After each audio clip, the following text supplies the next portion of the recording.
Personne malveillante arrivait à m'atteindre. Alhamdoulilah, pas à m'éteindre. Est-ce que vous pensez pas qu'il y a certaines personnes qui sautent sur ce métier? Monsieur Diouf, il faudrait absolument que vous me donniez cette interview, sinon je serais viré de mon travail. Certains influenceurs sont perçus comme plus crédibles que des journalistes formés.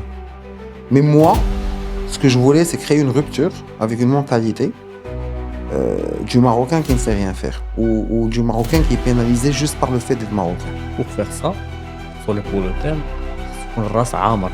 La plupart qui prennent pas l'initiative, qui sont pas une force de proposition, entre parenthèses, race khaoui. Lui, il est jaloux de qui tu seras dans 10 ans. Même pas maintenant. Quelles sont les compétences qui manquent aux journalistes marocains, à votre avis, aujourd'hui? Tout a un prix. Et qu'on choisit le prix à payer pour chaque chose, Est-ce qu'on peut dire que cela a, je suis désolé pour le terme, a volé ton enfance? j'avais pas la fluidité que les gens imaginent dès le début. J'ai fait un casting à 2 reprises, j'ai été refusé les 2 premières fois. C'est à partir de la 3e fois que j'ai pu bien lire le texte et commencer cette aventure. C'est là où il m'a dit tu n'auras rien pendant l'année jusqu'à ce que tu réussisses. Quel format vous a transformé en tant qu'homme, personnellement? Ou à la porte il y avait des agents de police. Et personne ne pouvait rentrer. GL, en parlant des GL, est-ce que c'était votre fierté personnelle? La plupart attendent ce qu'on va leur dire ou ce qu'on va demander pour qu'ils bougent. On peut parler de journalisme, sans parler de télé, sans parler de réseaux sociaux. Est-ce qu'on peut dire que la télé a raté le virage numérique des réseaux sociaux? Après, on a revu des émissions, après 5 ans, 10 ans, dans d'autres chaînes qui ressemblaient au concept que j'avais présenté avant. Allez, pour l'espagnol, ça va être Alegría.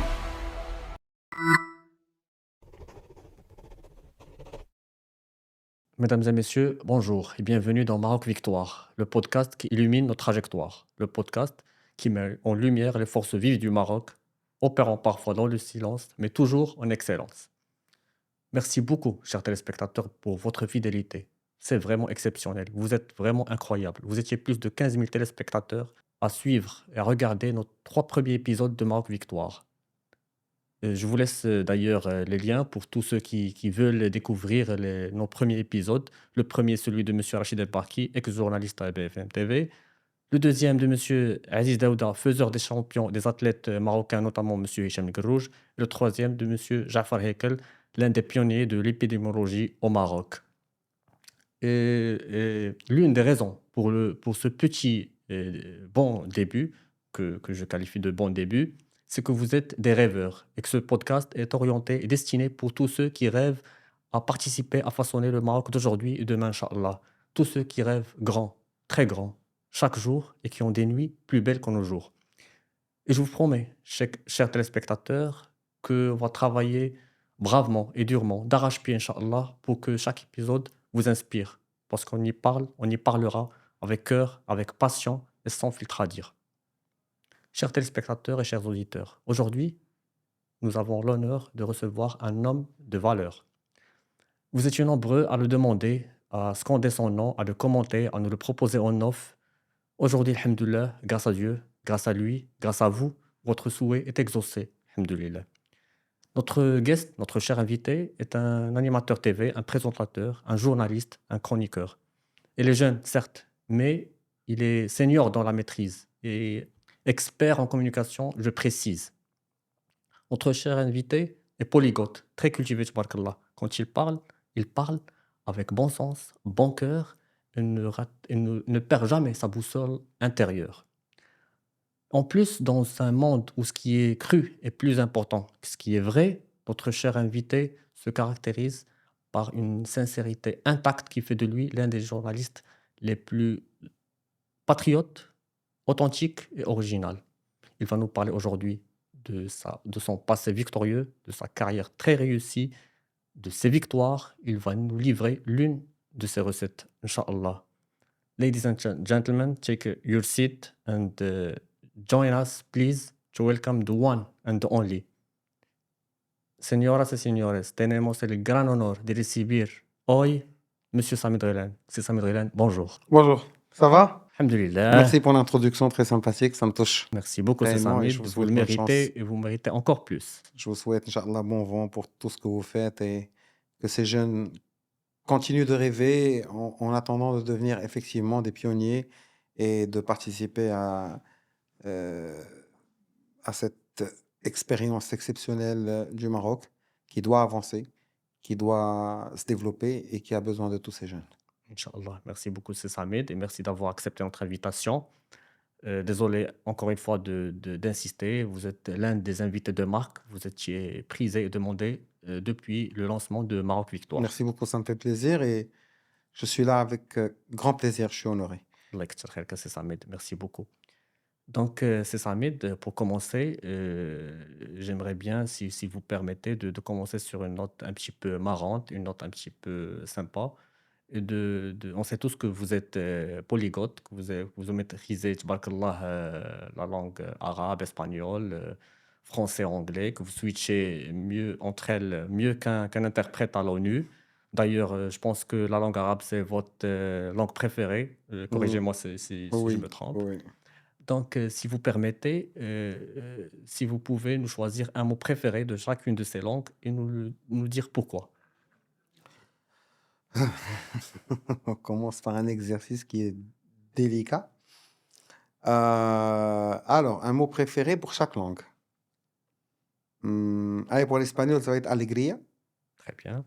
qui est la joie. Et je trouve que c'est une langue qui est très joyeuse et un esprit euh, qui est joyeux, qui caractérise un peu les Espagnols par euh, par, par leur plaisir de vivre, de partager et d'être de bons vivants. Donc, alegría, et c'est un mot qui est utilisé aussi dans la musique pour avoir des rythmes qui sont plus joyeux. En français, je n'ai jamais pensé à cela, je n'ai jamais dû avoir un mot préféré. Je dirais confiance, Très bien. parce que c'est la porte qui ouvre toutes les autres portes, la clé qui ouvre toutes les portes, pardon. Le fait d'avoir confiance en soi, le fait d'avoir confiance que ça va se réaliser, le fait d'avoir confiance que demain sera meilleur, le fait d'avoir confiance qu'il y a que des solutions C'est vrai. et le fait d'avoir confiance que tout a un prix C'est vrai. et qu'on choisit le prix à payer pour chaque chose et que des fois il faudrait calculer et savoir quel est le prix à payer et si ça nous arrange ou pas pour ne pas le regretter en milieu de route, en milieu de chemin.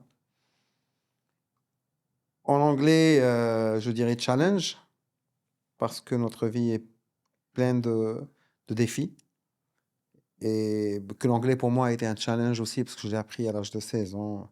Au moment où je Tabarakallah. maîtrisais parfaitement l'arabe, l'espagnol et le français, j'étais en train de répéter les lettres de l'alphabet avec ma prof. Tabarakallah. À 15 ans, je crois, première année du lycée. C'était encore le A, B, C, D, et je me disais, est-ce que j'ai la force d'apprendre encore une autre langue et d'essayer d'exceller, et c'est quoi, et pourquoi ça s'écrit comme ça, et à quoi ça va me servir, et en fin de compte, c'est la langue que j'utilise le plus, à part l'arabe, même dans le boulot. Très bien. Et بالعربية الحب. الحب, qui est l'amour, parce que l'amour est le tout. Tout tourne autour de l'amour. Le concept essentiel de la vie est basé sur l'amour. C'est l'essence de la vie. La relation avec Dieu est basée sur l'amour. La relation avec les autres doit être basée sur l'amour. Et l'amour a beaucoup de sens. Euh, et là, je parle pas euh, de meaning. Je parle pas de... Oui, je Dans le parle pas de sens large du meaning, terme. c'est dans le sens large du terme. Il a beaucoup de sens, oui, il a beaucoup de meaning, effectivement. Mais dans le sens large du terme, il a beaucoup de facettes, il a beaucoup de dimensions. Et c'est très important de le prendre avec toutes ces facettes et toutes ces dimensions. Très bien. Donc, merci beaucoup, Samir. On commence depuis là où tout a commencé. Donc, si vous permettez, nous parler de votre enfance. On sait très bien que vous avez su vous placer devant une caméra avant même, je dirais, d'avoir écrit votre nom et prénom. Donc, vous avez connu les projecteurs, les lumières. Racontez-nous votre première entrée au studio. Donc, est-ce que vous avez su tout de suite que c'était votre place ou bien il y avait un petit peu un moment de doute ou de flottement? Il y a jamais un enfant qui va vous dire que qu'il savait que c'était sa place, parce que l'enfant, est une mine de rêves. Quand on est enfant, on rêve de tout et de rien. On rêve de différentes carrières, on rêve de différentes choses. On a beaucoup de personnes inspirantes autour de nous, qui peuvent être de la famille ou de l'entourage ou des personnages qu'on voit à la télé, dans les dessins animés ou dans les films. Donc à un certain moment, je ne crois pas qu'il y aurait un enfant qui va savoir depuis le premier jour qu'est-ce qu'il veut faire ou qu'est-ce qu'il veut être. Et d'ailleurs, le fait d'être n'est pas toujours lié au boulot. On peut être, beaucoup à faire le même travail et ne pas être de la même façon et ne pas exister aux yeux des autres de la même façon et ne pas dégager la même image. C'est vrai que c'était une expérience extraordinaire. Heu, j'avais pas la fluidité que les gens imaginent, dès le début. J'ai fait un casting à 2 reprises, j'ai été refusé les 2 premières fois. C'est à partir de la troisième fois que j'ai pu bien lire le texte et commencer cette aventure. Et vous savez, ce qui est magique chez les enfants, c'est qu'ils n'ont pas beaucoup d'appréhension par rapport à ce qu'ils font. Vous voyez, dernièrement, il y a eu une expérience, en mettant des enfants avec des serpents et aucun des enfants n'a eu peur. Ils ont même joué avec ces serpents alors que c'est les parents, Qui avait qui peur? qui qui mouraient de peur, qui attendaient une mauvaise fin. Mais les enfants traitaient avec un entourage, traitaient avec un univers, traitaient avec une situation. Donc à un certain moment, quand tu es enfant, quel que soit ce qu'on te demande de faire, le plus important, c'est le moment présent, c'est d'assurer, ce que beaucoup de gens adultes ne savent pas faire. Donc D'accord. pour moi, le plus important, c'était d'assurer. Il y avait des enfants qui regardaient, il y avait des caméras, il y avait des projecteurs. Le plus important pour moi, c'était de dire mon texte comme il doit être dit et d'entendre le bravo à la fin. Les dessous, je n'en savais rien. Ce qui pourrait arriver dans l'avenir, je n'en savais rien. Le plus important, c'était cette concentration précise et précieuse sur le moment présent. Je crois D'accord. que c'est ce qui manque beaucoup de gens maintenant à l'âge adulte. Parce qu'avant de faire n'importe quelle chose, on fait énormément de calculs en oubliant l'essentiel et ce qui doit être fait tout de suite pour ne pas cumuler du retard.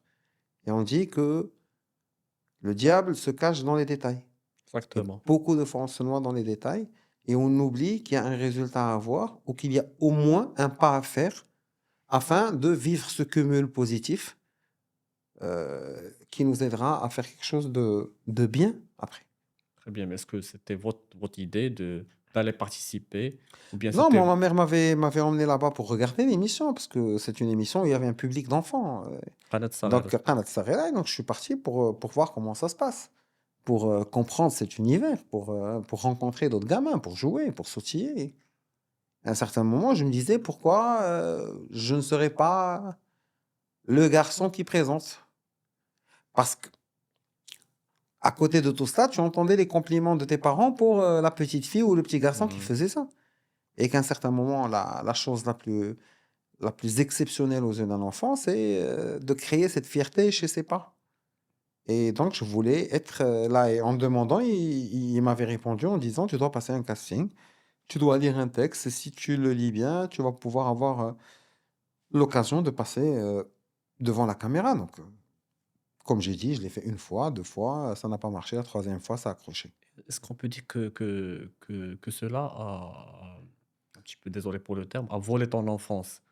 Est-ce q ou bien vous avez pu allier entre enfance et studio et Non, du tout, ça pouvait pas voler l'enfance parce que c'était quelque chose qu'on faisait chaque dimanche. Donc, on partait pour le tournage le dimanche. Je partais à 9 heures du matin, je revenais peut-être à 18 ou 19 heures.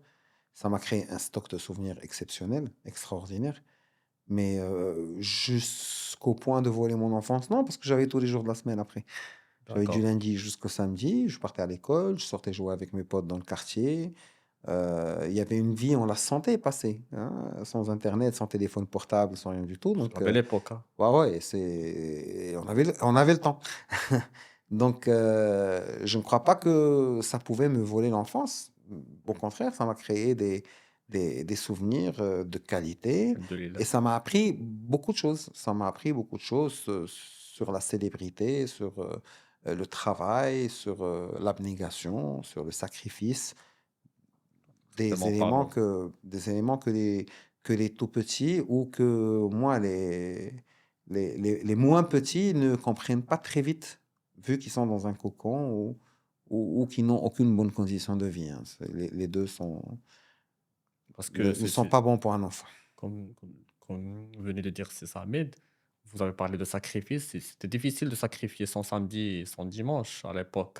Ça dépendait de ce qu'on faisait du samedi et du dimanche. Moi, c'était pas très dur de sacrifier mon dimanche, parce que généralement, à part sortir avec la famille de temps à autre, on faisait pas grand-chose. Peut-être le foot dans le quartier avec les potes, mais ça se résumait au fait qu'il n'est pas là ce dimanche. C'est pas grave, mais on jouait samedi, on jouait des fois après l'école. Et puis il y avait l'été, on avait, c'était open days, c'était Très bon. ça veut dire on pouvait jouer chaque jour si on ne voyage pas. Et puis il y avait les vacances scolaires au milieu de l'année. On en avait quand même deux ou trois pendant l'hiver et pendant le printemps, plus les jours fériés et tout. Donc ça me donnait assez de temps. Ce n'était pas un sacrifice que tu sentais lourd ou contraignant. Je ne savais même pas que c'était un sacrifice en fin de compte. C'était un privilège à mes yeux de pouvoir accéder à la télé, de pouvoir être dans les locaux, de voir que c'était tout de même une institution qui gardait ou à la porte, il y avait des agents de police et personne ne pouvait rentrer. Que toi, tu as cet avantage et ce privilège et cette Privilège. chance de pouvoir y accéder, de rencontrer les présentateurs des journaux télévisés. À l'époque, Mustapha Al-Alaoui, il l'est toujours, c'est une icône du C'est une pays. icône. Et donc, du coup, le voir à côté de toi, qui rigole avec toi, qui te dit un jour tu vas prendre ma place. Et c'était quelque chose qui m'a donné beaucoup de force et beaucoup d'ambition. Après, ce qui était dur, c'est ce qui se passait en dehors de la chaîne. Parce que ces enfants, à un certain moment, tout le monde t'appelle Qanat Sarera, tout le monde veut se moquer de toi, tout le monde veut se foutre de ta gueule pour te faire sentir que tu fais quelque chose qui n'est pas bonne, que c'est pas in, que c'est démodé, que c'est pas ça. Si tu ne passes pas un jour à la télé, un dimanche à la télé, ils commencent à te dire est-ce qu'ils t'ont viré. La Donc, jalousie cachée. je n'appellerais même pas ça de la jalousie, c'est l'âge où la personne ne fait pas la part des choses, où elle veut juste faire rire les personnes à côté, où elle veut juste te titiller. J'étais comme ça à un certain moment aussi, je pouvais dire des choses horribles à mes semblables ou à mes amis, mais ça passe. Ça veut dire que après ils ont tous grandi et ils avaient compris. Mais c'était à moi de supporter à l'époque. Très bien. Ou est-ce qu'il y avait un moment précis où vous vous êtes dit: «C'est là ma carrière»? Je ne sais pas, je ne peux pas te mentir par rapport à cela parce que je rêvais de beaucoup de choses, hein. Je voulais être pilote, je voulais être médecin, je voulais être architecte, je voulais être joueur de foot professionnel, je voulais faire les courses des 100 mètres, je voulais être, beaucoup de choses. Donc c'était une option parmi les options. Je savais que c'était une option, mais de là à dire que ça sera mon métier, Non. non. Très bien. Et est-ce qu'il y avait des professionnels, comme vous venez de citer monsieur Mustapha Alaoui, qui vous ont aidé de par leurs, conseils et de par, leurs Oui, oui, orientations? Un c'était une conseil belle d'or qui vous a ambiance. marqué? Bah, le conseil qui marque tout le monde, c'est que on te ment pas à l'époque, on te mentait pas à l'époque, on te dit que la seule devise, c'est le travail, travail, travail, travail. Il y avait ni Bitcoin, ni commerce électronique, ni influenceur, ni rien du tout. Il fallait travailler pour atteindre. On disait, "Man jadda wajada wa man zara'a hasada", il faut semer pour récolter, c'est tout. Il y avait une seule vérité et un seul conseil que tout le monde te donnait du gardien de l'immeuble où tu habitais, jusqu'à la plus haute instance de l'État, tout le monde insistait sur une seule chose, c'est le travail. Le travail paye, point barre. Et je crois que c'est juste les mentalités qui ont changé, mais la règle du travail n'a pas changé. Très bien. Donc, c'est ça, mais derrière, bien sûr, chaque réussite, il y a des échecs. Mmh. Il y a des échecs. Est-ce que vous avez connu pendant votre carrière des moments d'échec? Moi, Moi, je viens de lire une citation que j'ai trouvée très très belle. Quote, comme ils disent nos amis américains et anglais. Il a dit, quand tu fais un échec, tu es peut-être encore à 14 échecs de ta réussite. Donc, ça veut dire que c'est un passage obligatoire, le fait d'essayer, de tenter et de ne pas réussir. Oui, j'en ai eu comme tout le monde. Et la seule différence, c'est qu'il y a des gens qui reconnaissent ces échecs Bien et sûr, qui les analysent. Il y a d'autres qui font le déni. Et c'est des choix dans la vie. faut Oui, tirer des j'en ai eu. enseignements J'ai des aussi. fois, j'avais déjà raté une année d'études. J'ai redoublé pendant, pendant le collège, à la neuvième année. D'accord. C'était un coup dur. J'avais compris beaucoup de choses. Et c'est là où mon père Allah yarhamou, m'avait imposé d'étudier l'espagnol. C'est là où il m'a dit, tu n'auras rien pendant l'année jusqu'à ce que tu réussisses. Ça veut dire que je ne paye pas une année deux fois. Peut-être les cahiers, je les change, mais les manuels, tout ce que tu portes, les souliers, trucs, rien du tout. Après, l'échec était dans le fait de proposer des fois des émissions, des concepts et tout, et qu'ils soient refusés. C'est un échec, tu ne sais pas si tu dois le lier à toi ou aux personnes qui n'ont pas eu confiance en toi, mais en fin de compte, ça reste des projets qui n'ont pas abouti. Après, on a revu des émissions, après 5 ans, 10 ans, dans d'autres chaînes qui ressemblaient au concept que j'avais présenté avant, mais à un certain moment, tu peux pas dire qu'on m'a fait du mal, c'est juste que c'était pas adapté à l'époque. Exactement. Parce qu'on s'en fout que tu sois avant-gardiste des fois. Ça doit être adapté à l'époque, ça doit réussir dans l'instant. On va pas placer une émission qui ne va pas avoir d'audience ou qui ne va pas être aimée par le public juste parce qu'on encourage quelqu'un qui a une vision avant-gardiste. Si elle l'est, hein. Après, il faut toujours pouvoir étudier son époque. Par exemple, D'accord. là, si je présente une émission, je la présenterai en prenant en compte la situation, les goûts du public. Tu fais un benchmark avant, tu fais une étude. Une étude avant de vous lancer. Voilà, il faudrait. Et là, j'ai complètement changé ma façon de faire en proposant des choses qui sont valables pour cette époque, pour cette mentalité, pour cette façon de faire. Parce qu'on ne peut pas changer les mentalités, on ne peut pas euh, faire la promotion d'une idée si on n'est pas sur la même longueur d'onde. Vous savez, c'est comme pour dévisser un- pour, dé- pour dévisser des clous, par exemple. Il faudrait un tournevis Le qui a les même, mêmes, exactement, qui a le même dessin pour aller. C'est exactement. l'américain ou le normal. Donc, c'est la même chose. Il faudrait pouvoir parler un langage et promouvoir des idées qui ressemblent à ton époque. Après, tu peux faire un truc avant-gardiste, c'est bien, bonne chance, En parlant mais d'émission, vous avez lancé ou présenté SJL.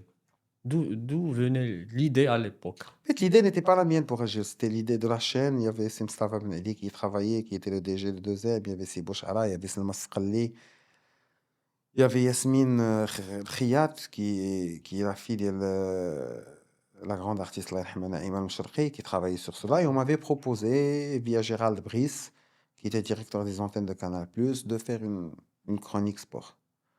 J'ai fait la chronique sport pendant quasiment 8 mois ou 9 mois, jusqu'au moment où je suis parti faire les quotidiennes des Jeux de la francophonie au Niger. J'avais passé 25 jours au Niger, À Niamey. à Niamey, exactement. Et en rentrant du Niger, j'ai appris la nouvelle que Yasmine Khiyat ne ferait plus l'émission. Je n'ai aucune raison, jusqu'à maintenant, je n'ai eu aucune raison pour ce choix. Elle avait lâché AGL et est partie faire autre chose. Après, elle a même quitté le Maroc en allant au Canada pour s'installer. Et donc, c'est là où j'ai pris l'émission. J'ai pris l'émission, c'était une aventure pour l'administration de 2M, parce que j'avais 25 ans, je crois. Et, et j'ai pu, avec l'aide d'autres intervenants, j'ai pu reformuler beaucoup de choses Donc là, c'était et, un et succès sans créer, égal. créer une nouvelle ambiance pour l'émission et avoir de nouveaux chroniqueurs et faire beaucoup de choix. Après, j'avais travaillé avec Sana Akdemiri aussi, qui avait donné un souffle exceptionnel à l'émission. Il y avait toujours Slama Sqli avec nous. qui avait une rigueur dans le travail extraordinaire et ça nous a permis de faire de belles choses. Et ça a duré pendant presque 10 ans. Et c'était magnifique. Ch- À un certain moment, j'étais fatigué et je voulais faire autre chose. Et c'est là où j'avais décidé d'arrêter AGL, qui a été, euh, qui a été repris par Rizlan Gabari et Yassine Jarram. Ils avaient fait une saison après. Et moi, je voulais passer à autre chose. Je voulais passer à autre chose et ça a pris du temps, mais ça a été fait. Et j'avais vécu des expériences qui étaient inédites, que ce soit avec AGL ou des émissions, avec Koulouri, où on faisait des reportages dans la Méditerranée, Breitendos 2M, Solo Nojom, Studio 2M, avec tout ce qu'on avait fait, beaucoup d'émissions spéciales que j'avais fait, des lives, des directs pour 2M. Après, dernièrement, il y a eu Wachna ou Mahna, Solo Nojom, Ktachfou Bladna, Pop-Up, bien sûr, avec Petit Sam. Pop-up News et Pop-up Show, même si on peine encore à sortir la nouvelle version de l'émission qui est prête, mais on attend le nouveau décor, on attend les nouveaux.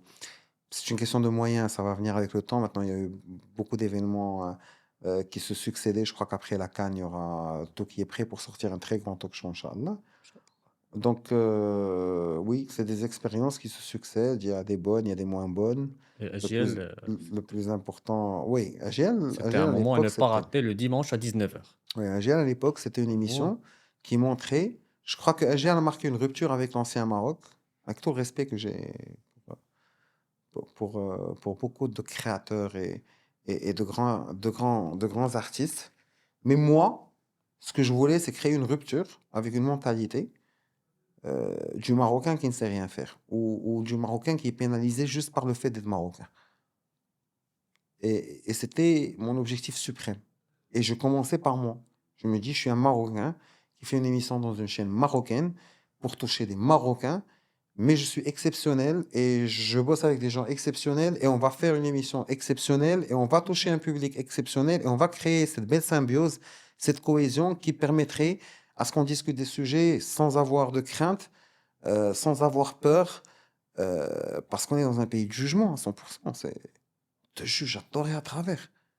Et on est un peuple très, très sensible facile à et, influencer. et facile à influencer, très sensible. Et on a beaucoup, je ne sais pas comment le décrire, on est émotionnel. C'est-à-dire que on a de l'émotion pour un parti politique ou pour un groupe de gens ou pour une idéologie. Et après, avec toute cette émotion qui ressort en haine quand quelqu'un a une idée qui est Différente. contraire à tes convictions ou qui est juste différente. Donc, cette non-acceptation, cette non-tolérance, cette intolérance et cette émotion qui nous jouait des tours, c'était vraiment mes ennemis. Et j'ai essayé à travers mes discussions avec les invités ou avec les chroniqueurs, ou même quand on était en rédaction et qu'on essayait de sortir les idées et de parler, d'avoir un ton qui est courageux et qui est sympa. Je crois que c'est une émission qui pouvait marcher dans cette époque, pas plus. Ça veut dire qu'elle a été là au bon moment. SGL maintenant, comme elle était, ne marcherait pas maintenant. Mais alhamdoulilah, elle a été placée dans le bon moment, pendant la bonne époque. Et elle a laissé la marque qu'elle devait Mais laisser. je crois que si on rediffuse l'émission d'AGL, que ça va marcher aujourd'hui. C'est subjectif, c'est les Voilà, goûts, c'est c'est chacun, subjectif. chacun, ouais, voit les Donc, choses est-ce qu'on peut de sa considérer façon. AGL, en parlant d'AGL, est-ce que c'était votre fierté personnelle? Est-ce que c'était un petit succès? Je ne me rendais pas compte de tout cela. Moi, je faisais une émission. Ah ben après, avec du recul. Avec du recul, oui, c'est une très grande fierté que j'ai. Mais, mais, mais des fois, ça te dérange d'être lié à un produit précis. Bon, c'est vrai qu'après, avec les réseaux sociaux, ça a créé énormément euh, d'interactions. J'ai découvert en moi beaucoup de choses. Je fais aussi beaucoup d'événements à côté. Je fais du consulting. Ça crée beaucoup de belles choses en moi. Mais oui, 2 ou 3 émissions qui sont citées, parmi elles, AGL le plus. Et c'est exceptionnel. Après, c'est pas facile de sortir 10 saisons hebdomadaires, chaque semaine. Tu peux pas imaginer le nombre d'invités et tout. Non. Et je crois que oui, dans d'autres pays, il y a des gens qui ont fait moins que ça et ça leur a garanti une très belle vie pendant toute leur existence. Donc oui, je suis très, très fier de ce qui a été réalisé.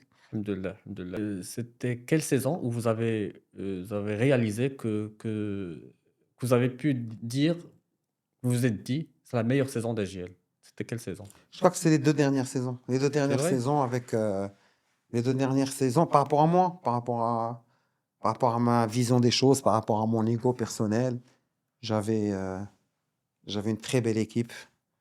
On avait avec nous Khalid Moukdar, du groupe Hausa, qui faisait des chroniques magnifiques.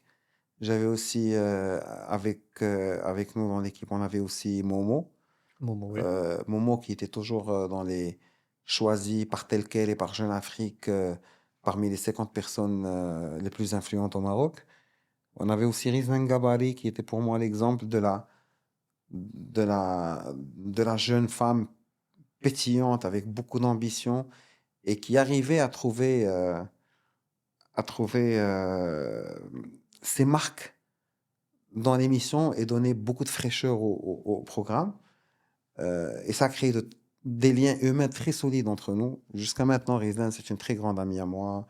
Khalid Moukla, c'est quelqu'un que j'aime beaucoup. Momo, c'est un très grand pote. Halima El Alaoui, qui n'était pas dans les 2 dernières saisons, il n'était pas avec nous, mais on garde toujours un très bon lien. À un certain moment, il y avait Monsef Sarri avec nous dans l'émission. Il y avait Rachidi Hichem qui faisait des chroniques à l'extérieur, parce qu'ils avaient une touche artistique extraordinaire et d'humour qui était très bien. Et Fatil Yousfi, qui est une très grande scénariste maintenant et productrice. Il y avait Sarah qui était candidate dans l'émission 15 ans, 15 talents. Mmh. Elles étaient deux. Une qui était du Maroc, je ne me rappelle pas du prénom de la deuxième. En tout cas, on a eu énormément de profils Alhamdoulilah. qui ont travaillé dans l'émission, sur l'émission, et ça nous a permis d'avoir de très très bons résultats. Entre Pop-up et AJL, dans quel format vous vous trouvez? Euh, Ma façon d'exister dans les deux émissions est très différente. J'existe dans Pop-up en tant que manager avec Petit Sam. Je suis le rédacteur en chef de l'émission aussi. Je suis dans une phase maintenant de prise de décision avec Petit Sam qui a le même rôle que moi. Et on est dans une phase de prise de décision, de, de planification, en forme de nouveaux journalistes.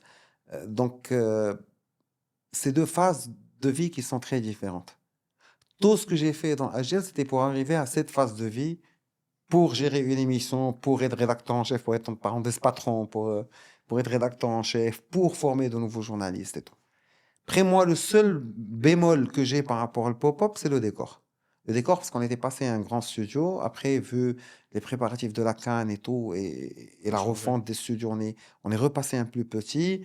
Et ça fait 2 ans ou 3 ans qu'on est en train de préparer le nouveau concept pour avoir un nouveau décor. Et ça a tardé un peu. Je sais que tout le monde fait de son mieux, mais ça a tardé. Donc, seul bémol, c'est le décor. Parce qu'on pourrait sortir OK. un truc extraordinaire si on a l'espace. On a besoin d'espace pour avoir plus de rubriques, pour avoir plus de chroniqueurs, pour lancer de nouveaux visages, pour avoir plus d'invités. On est freiné par ça. Mais n'oubliez pas que pour AGL, j'avais aussi le même problème de studio pendant 3 ou 4 saisons. D'accord. On était dans un studio météo au départ.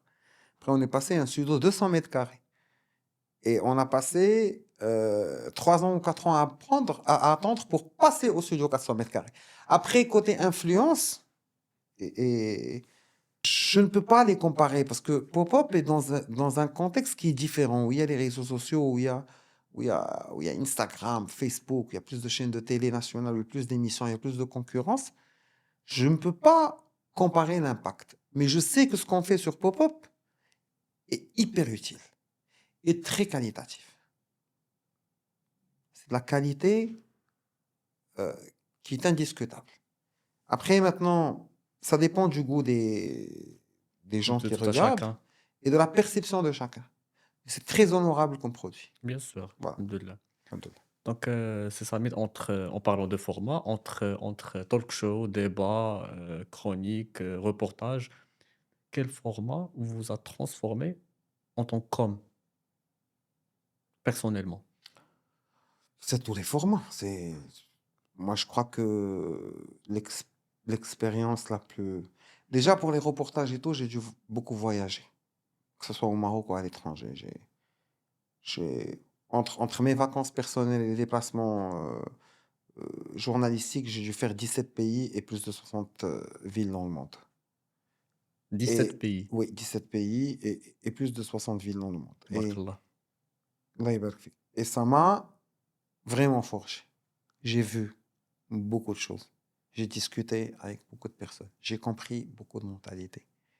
Et j'ai vu même la différence entre les pays comme les États-Unis, l'Autriche, euh, euh, les États-Unis, l'Autriche, Monaco, où tu rencontres de très très grandes personnalités et qui te parlent de leurs échecs avant de parler de leurs réussites. Et d'autres pays, sans les citer, en Asie et en Afrique, et même en Europe, on ne te parle que des victoires et que des réussites. Et là, tu sens qu'il y a un décalage dans la façon de faire et dans la façon d'être et dans la façon d'expliquer les choses qui a besoin d'être vu. Et C'est une culture. donc, ces voyages m'ont beaucoup forgé. Généralement, c'était pour des couvertures ou pour des reportages. Donc là, c'est le côté reportage. Je vous Les, interromps, c'est Samir.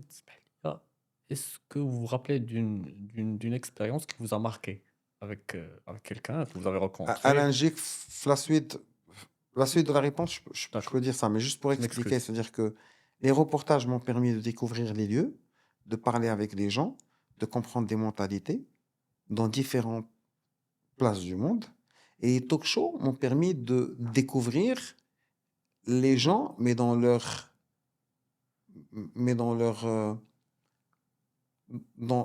soi professionnel ou dans leur existence professionnelle et artistique. Et c'était généralement des personnes, je dis dans leur soi, dans leur existence professionnelle ou leur être professionnel. Donc ça m'a permis aussi d'apprendre énormément de choses. Donc les deux, D'accord. ça a été exceptionnel. Après, pour les anecdotes, il y en a plein, hein. لن يسعنا الوقت. Les anecdotes, il y en a plein. Et j'ai rencontré des personnes, comme j'ai dit, exceptionnelles. C'est te retrouver des fois avec les Jackson 5 en train de les interviewer, ou Lionel Richie, ou Tim Henman, grand champion de tennis. L'anecdote, j'étais au Niger et le président de la francophonie était M. Abdou Diouf, D'accord. l'ex-président Le sénégalais. Sénégalais. Et M. Abdou Diouf avait refusé de donner des interviews à qui que ce soit. Il venait, les journalistes pouvaient prendre l'activité et tout, parce que c'était l'ouverture des Jeux de la francophonie. Et je me rappelle que j'avais appelé le caméraman et je me suis faufilé, c'était en 2005, je me suis faufilé jus- jusqu'à là où il était, jusqu'à là où était Président. monsieur le président avec sa femme. Et je suis parti et je lui ai dit, Monsieur Diouf, il faudrait absolument que vous me donniez cette interview, sinon je serai viré de mon travail. Est-ce que vous voulez qu'un jeune comme moi soit viré? Je suis du Maroc et c'est la chaîne 2M. Et vous savez que Monsieur Abdou Diouf, à part le fait qu'il soit un grand homme et très gentil, Bienveillant il est très bienveillant. Il avait une relation exceptionnelle avec avec le le Maroc. Il Maroc. aimait beaucoup le pays. Et il avait une amitié, une grande amitié avec Feu Sa Majesté Hassan II et avec notre roi actuel, Mohamed VI, Allah ينصره. Et donc, il m'avait donné cette interview. C'était une énorme victoire pour moi. Et même à deuxième, quand j'avais envoyé la capsule, tout le monde était en Comme train de dire, café. waouh, il a pu faire l'interview avec Abdou Diouf. Et je crois que ça montre un peu ma façon de faire quand j'étais plus jeune, où je ne reculais devant rien, où je pouvais créer la situation, où je pouvais me battre pour avoir Persévérance. une réponse, où je pouvais être comique, comme je pouvais être dur, comme je pouvais me battre. Le plus important, c'était d'arriver à avoir un résultat. Alhamdoulilah. Je ne suis plus la même personne maintenant, parce que je crois qu'avec l'âge, ça s'agit. Mais je suis très content de ce que j'étais avant. C'est ce qui m'a permis D'être, de faire beaucoup de choses avant d'être qui je suis le maintenant. Samit d'aujourd'hui. Voilà. Donc, c'est Samit, en parlant de ces victoires que vous venez de livrer, il y a certainement une discipline cachée, quotidienne que vous faites chaque jour qui vous porte, qui vous permet d'être, comme vous venez de dire, le Samit d'aujourd'hui. Non?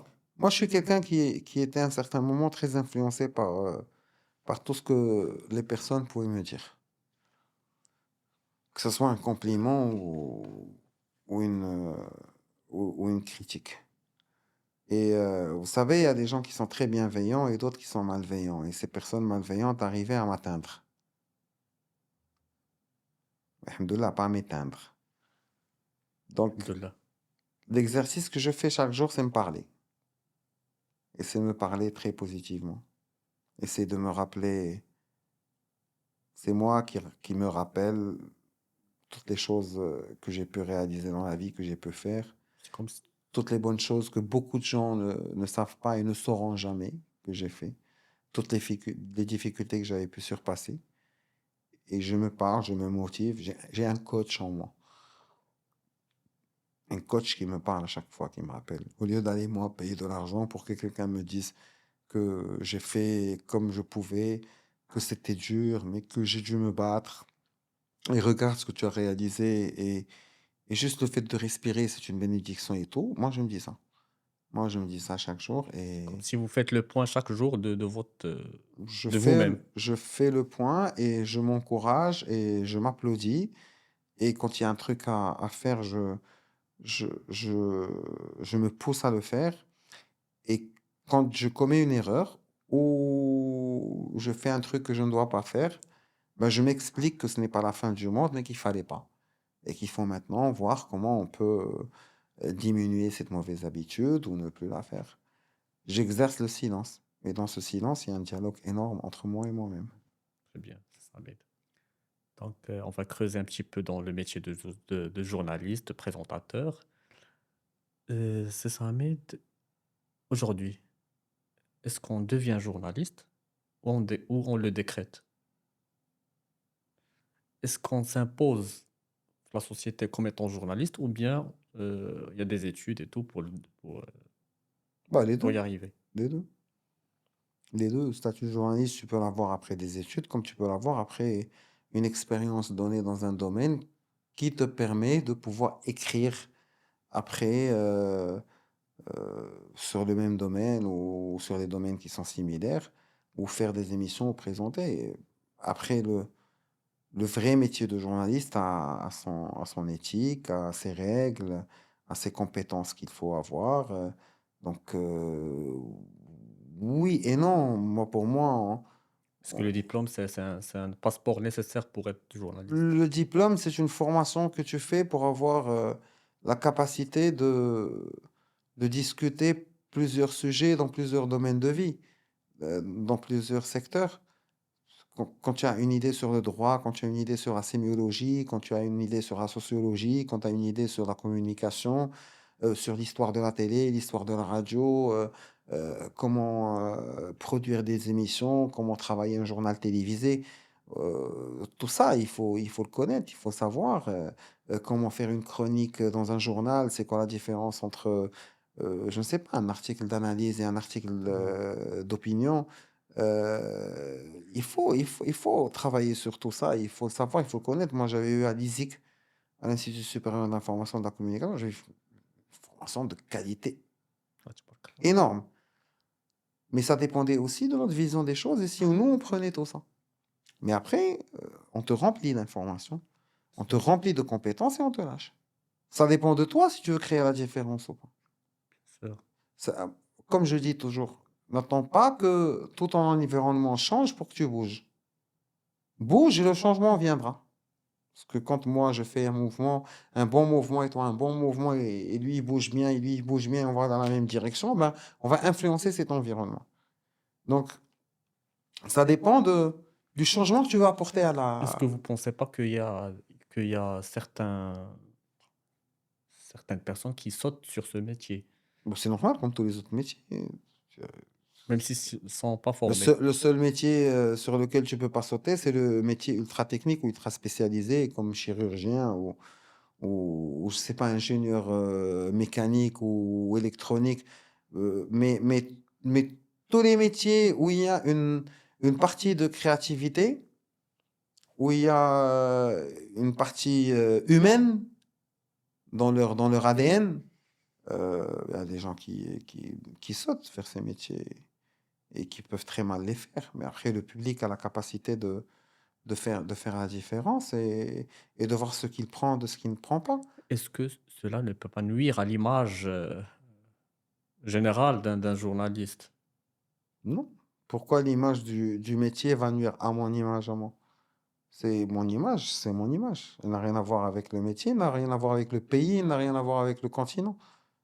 C'est moi, c'est comme si tu me disais que parce qu'il y a des pauvres au Maroc, ben les gens vont croire que tous les Marocains sont pauvres. Ils peuvent croire s'ils sont ignorants, il n'y a pas de problème. Mais toi, tu connais ta réalité. Il y a des gens qui vont faire des recherches, qui vont voir un peu, et ils vont savoir que, par exemple, toi, tu n'es pas pauvre.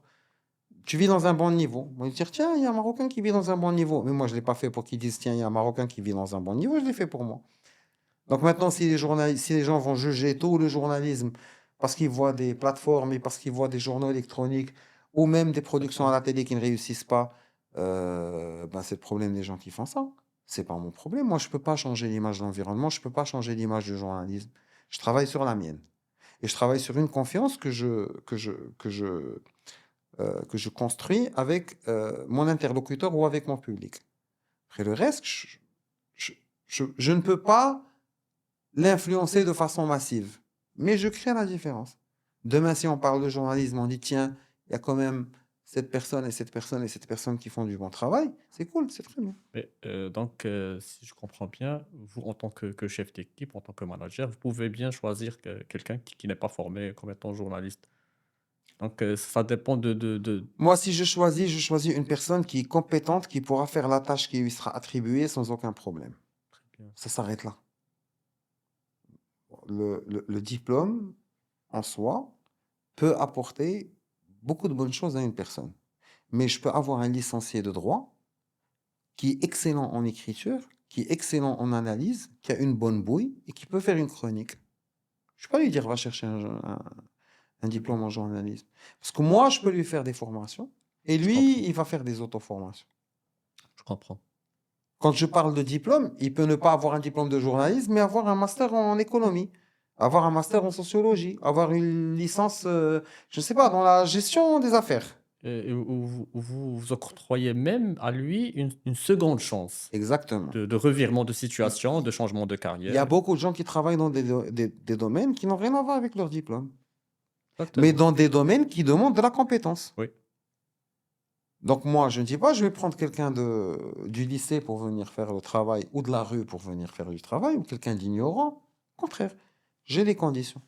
Si elles sont remplies, le diplôme, c'est le dernier truc que je vais voir. Bien. En parlant de diplôme et tout, donc, quelles sont les compétences qui manquent aux journalistes marocains, à votre avis, aujourd'hui? À certains journalistes marocains, pour ne pas généraliser. Alors, je ne peux pas juger, moi, ce Ouais, qui manque. ouais, bon, Mais ce qu'on trouve le moins maintenant, exactement. c'est des gens qui ont un sens de prise d'initiative. La plupart attendent ce qu'on va leur dire ou ce qu'on va demander pour qu'ils bougent. Ils sont Un pas créatifs. journaliste, un journaliste doit être une force de proposition et doit avoir aussi des, des sujets qu'il vient défendre. Il doit avoir des principes et des sujets qu'il vient défendre. Lui, il fait le journalisme parce qu'il veut défendre des principes, il veut défendre Cause. une cause, il veut défendre l'image de son pays, l'image de son quartier, l'image de sa ville, je ne sais pas moi. Mais il doit avoir des causes qui le poussent, qui le motivent. Donc, prise d'initiative, principe ou cause à défendre, et aussi un peu de prise de risque. Je prends le risque. Je travaille le sujet même s'il est compliqué. Je propose l'idée, même si ça me paraît un peu flou. Je me bats. J'ai pas envie d'avoir des exécutants. J'ai envie d'avoir des leaders, des gens qui sont prêts à Des gens qui sont prendre le risque. Bon, producteurs, qui sont pas consommateurs. je vais pas faire comme faisaient dans des formations nos amis américains qui disaient à une salle de 400 personnes, vous êtes tous leaders.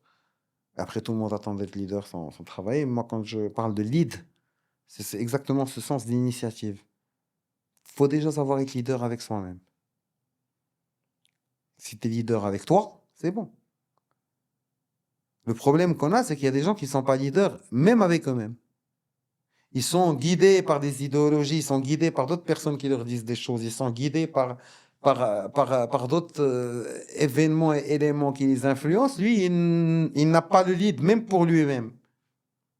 Et il attend de gérer une équipe ou d'avoir le lead dans une société ou ça va, une compagnie ou dans une société avec un S majuscule. Donc, quand tu es journaliste, you have to take the lead et proposer et avoir cette prise d'initiative, cette prise de risque. Pour faire ça, désolé pour le terme, خاص يكون الراس عامر. La plupart qui prennent pas l'initiative, qui sont pas une force de proposition, entre parenthèses, الراس خاوي. Donc, ils sont influencés par les événements, peut-être par les personnes, ils n'ont pas d'idées à transmettre. Je pense, c'est دابا هادشي كنقولو حنا الراس خاوي ولا كنقولوا ليه بغا كاسي ولا et moi j'aime pas utiliser ce terme dans le travail, mais oui, il y a des gens, il n'a pas été bien formé ou il n'a pas assez travaillé sur sur lui-même. lui-même pour avoir une capacité d'analyser, de discuter, de voir les choses outside the box, de les voir sous un autre angle. Et oui, et tant pis pour eux. C'est, Exactement, bien sûr. on prend ceux qui ont qui ont une tête bien faite. On va pas Totalement, faire leur tête. Ça, c'est un totalement. truc qui se fait à l'école, qui se fait dans les activités parallèles, qui se fait dans les associations, dans les bureaux d'étudiants, quand on crée des événements. C'est pour ça que vous, quand vous avez été formé, il y avait énormément de, Événement parascolaire. exactement, d'activités parascolaires pour que vous puissiez avoir une idée sur le déroulement de la chose. Et dis-moi que les événements les plus réussis chez vous étaient des événements où vous avez pris des risques, pris des initiatives, Taper où les vous avez... portes et tout. Voilà. Très bien. Donc, on peut parler de journalisme, sans parler de télé, sans parler de réseaux sociaux. Est-ce qu'on peut dire que la télé a raté le virage numérique des réseaux sociaux? Non, non, la Non. télé, on peut jamais dire que la télé a raté le virage. C'est comme si tu venais dans les années 90 pour me dire est-ce que la radio a raté le virage. Ou après la création de la télévision dans les années 50, elle a été tout de même assez populaire de me dire est-ce que le cinéma a raté son virage. Non, il n'y a pas, on rate pas le virage. On, on existe autrement. C'est ce que fait la télé. 90% de ce qu'il y a sur YouTube, c'est des produits télé. Les plateformes, c'est des produits télé, parce que les télévisions ont été créées pour avoir des productions artistiques, comme des séries, comme des films, et pour transmettre les matchs de foot, les matchs, les grands événements et les grandes compétitions sportives. Et c'est ce que tu trouves dans Netflix et chez Shahid et dans toutes les plateformes. C'est ce que tu trouves sur YouTube. Donc, rater le virage, non. Après, c'est la télévision linéaire qui n'a peut-être pas le même poids, mais chez les jeunes. Quand je parle de télévision linéaire, c'est la télévision où tu dois venir, toi, te poser à 21 heures pour regarder les news ou à 17 heures pour regarder ta série préférée. Mais parce que la télé n'a pas raté le virage, il y a euh, le, la télé à la demande. C'est-à-dire, à un certain moment, tu peux aller sur le site de la télévision et regarder ta série tranquillement, ou regarder les news, regarder n'importe quelle chose. C'est la façon de consommer la télé dans certaines sphères de société qui a changé. Mais la télé existe toujours. Et la télé est encore regardée de façon linéaire dans beaucoup de parties dans le pays, dans beaucoup de parties dans le monde. Mine de rien, ce ne sont que 70% de la population mondiale qui ont accès à Internet. Et la télé continue d'être un élément très important. Après, la télé a son poids historique de crédibilité. Il y a énormément de fausses informations sur Internet. Il y a beaucoup d'intox. Donc, remarque que pendant la crise du Covid ou de la Covid, parce que c'est la Covid, tout le monde est revenu vers la télé pour comprendre ce qui se passe. Donc, du coup, la télé a gardé son poids. Et même la télé linéaire, comme on dit, celle de la TNT ou de la parabole, ce qu'on trouve maintenant en IPTV aussi, bah, a été regardée. Et les gens attendaient les news pour les regarder. C'est le mode de vie qui a changé. Après, la radio qui existait avant dans les maisons et que les gens mettaient pour écouter les matchs ou écouter les, euh, les films ou les séries, eh ben, elle a trouvé place dans les voitures. Et maintenant, les gens, en prenant la route, ils peuvent écouter la radio. En étant au bureau, ils peuvent la voir sur des applications, sur des... Ça se complète. Ça se complète. Demain, je t'enlève la télé comme concept, tu vas sentir le vide. Demain, je t'enlève la radio comme concept, tu vas sentir le vide. Parce que ça se complète, pas en mode de consommation, mais ça se complète pour la création de contenu. Parce que demain, si j'arrête la télé, tu auras beaucoup moins de contenu sur Internet. D'accord. Donc, oui, rater le virage, c'est une grande Un mot expression. fort. C'est un mot fort. Et moi, je trouve que ceux qui ratent le virage, effectivement, c'est beaucoup de créateurs de contenu sur Internet qui n'ont pas pu profiter de leur célébrité pour avoir des expériences à la télé ou qui, en ayant des expériences à la télé, ont lâché leur public sur les réseaux sociaux. Et je crois qu'il faudrait avoir l'intelligence de garder les activités à la télé et dans les réseaux sociaux et Parallèlement. de pouvoir bien étudier les publics différemment. C'est-à-dire le public de la télé, c'est pas le public des réseaux sociaux, pour pouvoir bien gérer sa carrière. Donc, on ne peut pas parler de télévision publique sans public. Cette notion, d'après cette réponse, n'existe pas. Ouais, bien sûr, mais le public existe et les télévisions publiques sont les plus regardées. J'étais dernièrement à Rome pour, euh, pour une formation sur les émissions pour enfants et jeunes. Et ça incluait aussi les productions de dessins animés, de documentaires, de reportages, d'émissions de divertissement. Et vous savez que 90% du contenu adressé aux enfants et aux jeunes en Europe, parce que c'était les chaînes nationales des pays européens, ben, il est fait par ces télévisions publiques. C'est-à-dire que s'il n'y avait plus de télévision publique, il n'y aurait plus de dessins animés, il n'y aurait plus d'émissions destinées aux jeunes, il n'y aurait plus de documentaires. Et ils estiment que c'est un effort. Ils te disent, on est, on est bien payé pour faire ce qu'on fait, on a des budgets pour faire ce qu'on fait, c'est ou bien le faire ou ne pas le faire. Mais c'est une responsabilité de l'État D'accord. pour éduquer le peuple, pour inculquer de bonnes images. Vous ne pouvez pas laisser ces jeunes seuls face à YouTube et TikTok et les autres. Ils peuvent être face à YouTube et trouver un produit de jeunesse et d'enfants produit par la télé nationale et qui peut les toucher, même si on a un manque de production maintenant. Mais, chauffe, on a un retard de 30 ans sur l'Europe, 20 à 30, dans beaucoup de domaines. Et moi, je disais que la télé en France a 50 ans de retard sur la télé aux États-Unis, et nous, on a 50 ans de retard. On le dit, nous, pour rigoler, c'est pas 50 ans de retard, il faut, C'est une manière, côté façon matériel de et faire, côté façon de dire. qualité et tout, on va être très bien et on est déjà dans un très bon niveau par rapport à tous les autres pays arabes et africains. Mais on a du retard par rapport à la télé ils ont une tradition beaucoup plus forte. Et moi, en allant là et en voyant comment ils parlaient de leur télé, comment ils parlaient des émissions pour enfants et pour jeunes, comment ils parlaient de l'avenir de la télé, j'étais rassuré et je me dis qu'il faudrait qu'on travaille encore plus et qu'on redouble d'efforts parce qu'on a le public, on a la crédibilité. Nous, en tant que deuxième, on a des taux d'audience exceptionnels et on domine. Et donc, il faut donner à ce public qui nous fait toujours confiance ce qu'il mérite. Inch'Allah. Inch'Allah. Donc, c'est Samed. Euh, on va jouer un petit jeu. Donc, je vais vous donner des phrases et si vous permettez, vous devez soit répondre par oui ou par non. Vous n'avez pas le droit de mentir et vous n'avez pas le droit au joker. Ok. Certains influenceurs nuisaient plus qu'ils inspiraient Oui, oui, oui, bien sûr. D'accord. Donc certains influenceurs sont perçus comme plus crédibles que des journalistes formés. Oui. Est-ce que vous avez déjà un peu menti en interview pour protéger votre image? Non. Est-ce que vous croyez que ce que vous avez dit publiquement vous a déjà coûté des opportunités? Oui. Vous avez déjà ressenti de la jalousie face à la réussite d'un ami, d'un collègue? Non, non, non.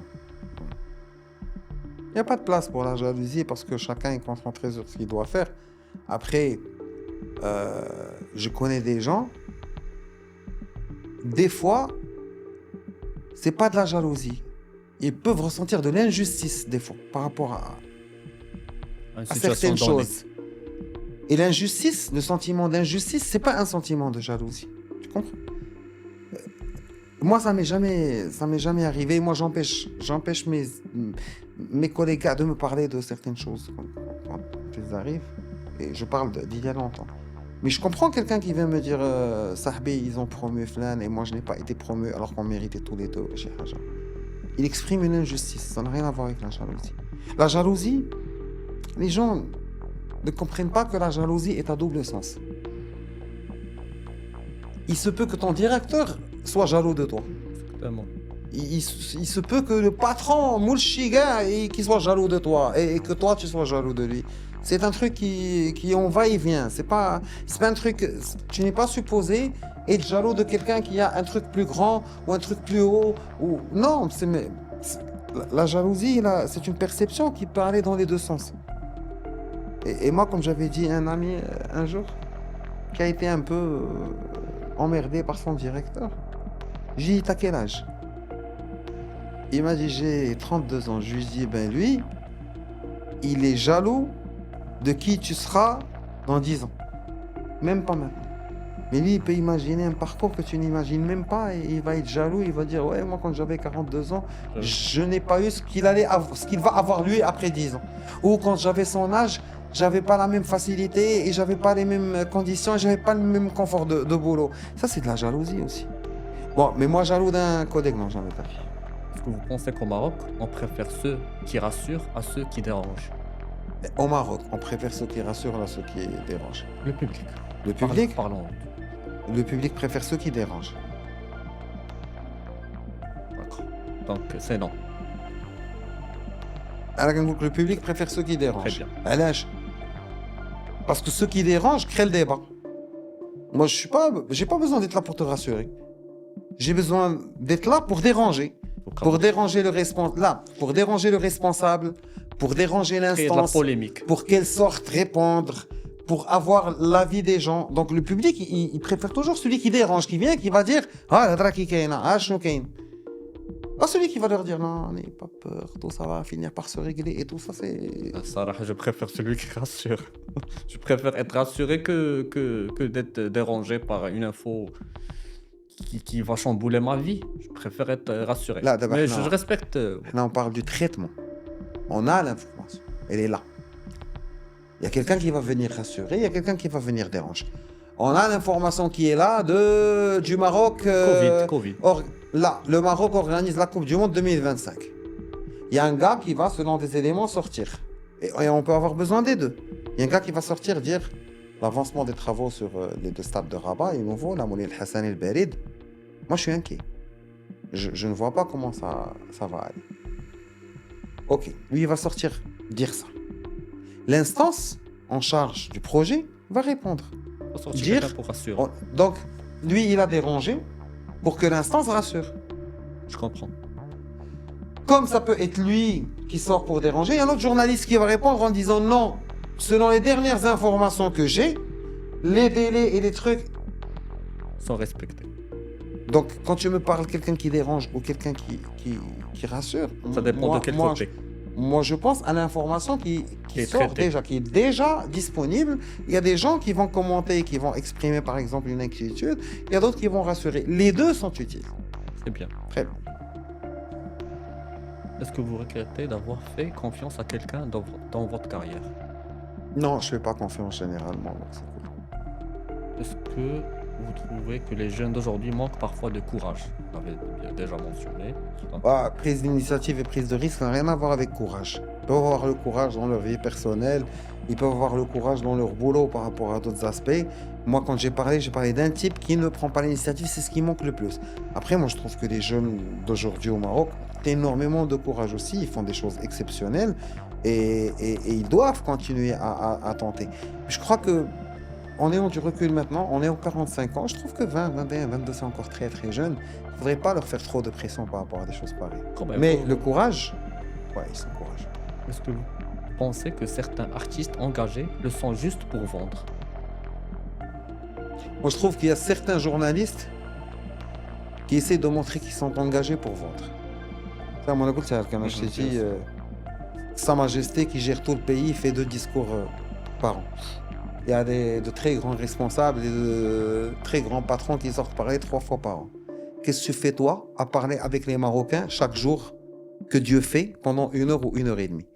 Eh ben, sur 300 épisodes ou 320 épisodes, qu'est-ce que tu leur as dit? Donc moi, je trouve qu'il y a des gens qui montrent qu'ils sont engagés Juste pour pour vendre. effectivement gagner de l'argent. تعرف الخبز هذاك الله يعاونهم عليه. Est-ce que vous pouvez bosser avec une marque que vous n'aimez pas vraiment? Non, non. Est-ce que vous préférez le respect à l'amour? Et pourquoi pas les deux? Ça m'a aimer quelqu'un en le respectant. Là. Ça Un m'a- joker. Très bien. Est-ce que vous avez déjà supprimé une story juste après l'avoir postée? Oui, oui. Pas une, pas deux, pas trois, pas quatre. Des fois, il y a des stories avec un truc qui peut être sensible par rapport à, Public. à une partie de la société. Je reçois une remarque. Il y a une information qui est erronée. Il y a quelqu'un qui me dit attention, là, c'est pas le bon classement. Ou là, c'est pas la bonne information. Là, ça a été changé. Oui, parce que mon compte Instagram, ce n'est pas une plateforme journalistique. Je partage des choses pour le fun ou les Personnel choses. et tout. Donc il y a quelqu'un qui peut me dire non, non, attention, c'est une IA. Ou là, هاد اللعيبة قديمة. Ou là, Mhm. je peux. Ouais, bien sûr. Très bien, merci beaucoup, c'est Samir, d'avoir joué le jeu. Donc, Merci beaucoup. À toi, avec plaisir. c'est à vous. Donc, notre épisode touche à sa fin. Merci beaucoup, Samir, pour ce débat et cet échange passionnant et riche en informations. Avec plaisir. Merci à. Tu comptes. Vous continuez à me vous voyez. Tu peux me tutoyer. Merci beaucoup à toi. Là, احنا صحاب دابا. Merci. Bravo pour ce que tu fais. Sincèrement, moi je sais que tu bosses dans un autre secteur et que tu as une belle carrière, mais que tu essaies, comme tu dis, de, de montrer des voix aux gens et de faire entendre des voix. Et c'est très bien. Tu ne peux le faire qu'en ayant un amour infini pour ce pays et une volonté de créer un changement. Et comme on dit, on n'est pas un pays de révolution, on est un pays d'évolution. Exactement, exactement. هادشي الله اللي كاين. يكثر خيرك الله سي سامي. يحفظك. Et je ne vous cache pas d'ailleurs que cet épisode, initialement, devrait coïncider avec votre date d'anniversaire. Donc, mais le calendrier, on a décidé autrement. Donc, mais nous, on a tenu quand même à maintenir l'intention de célébrer votre anniversaire aujourd'hui. C'est notre façon à nous pour célébrer votre carrière, pour célébrer votre voix, pour célébrer et pour vous féliciter pour tout ce que vous apportez au paysage médiatique marocain. Donc, قبل علينا, on va vous offrir un petit gâteau d'anniversaire pour célébrer avec tous les auditeurs et les téléspectateurs qui nous regardent et nous écoutent aujourd'hui votre anniversaire. Et Merci beaucoup. Allah يكبر بك سي سامد. الله Et on يحفظك. espère, Inch'Allah, un avenir encore prometteur. Inch'Allah, ya Inch'Allah. Rabbi, amin. Merci beaucoup, Allah Allah يحفظك, c'est يكثر très خيرك. gentil. Puis Merci. j'ai préféré Merci le dire. beaucoup. Donc, on a mis 5 bougies parce que c'est 45 ans, donc ça fait 45. Merci beaucoup. On sauve les bougies comme ça. Vous pouvez souffler. Allez, 1, 2, 3. Ah, تقبط là. Merci beaucoup. Ça Merci fait beaucoup. plaisir. Shukran Allah يحفظك, بزاف. Allah يحفظك. Merci beaucoup. Donc, mesdames et messieurs, notre épisode touche à sa fin. C'était Maroc Victoire. C'était le dernier épisode de la première saison. On espère, Inch'Allah, une deuxième saison très bientôt, Inch'Allah. Et à très bientôt, Inch'Allah. Merci beaucoup.